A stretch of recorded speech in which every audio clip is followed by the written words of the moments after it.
Well, good morning. This is our second day in the book of John, and we're going to begin to see a familiar phrase in the first 3 chapters of John, and that is the word being born, or born from above, or born again.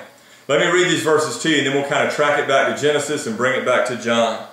It says that Christ came to his own, and his own people did not receive him.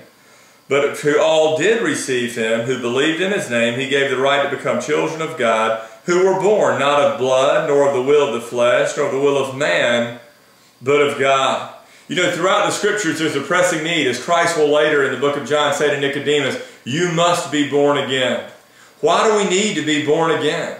Well, if you go all the way back to the book of Genesis, don't forget that when God was giving Adam and Eve the rules of garden living, one of the things he said about the tree of the knowledge of good and evil was he said, the day you eat from this tree, you will surely die. Now, he wasn't speaking about physical death because, you know, when he found them a little bit later in the garden, they were physically fine.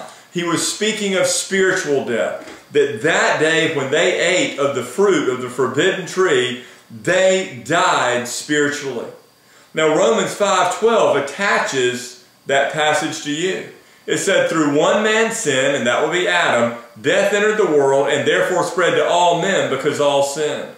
What that means is when Adam sinned and died in the garden, you died spiritually as well. So that through that one man's sin, death spread to all men because all sinned.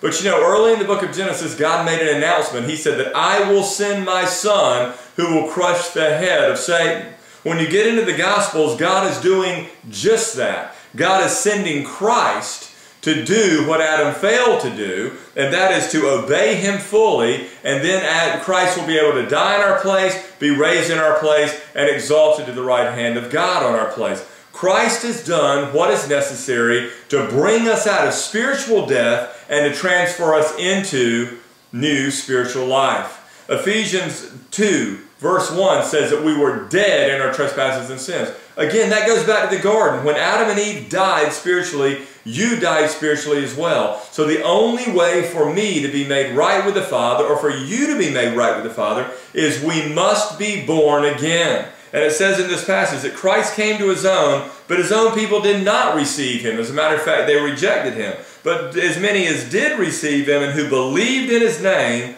he gave the right to become children of God. So here's the question.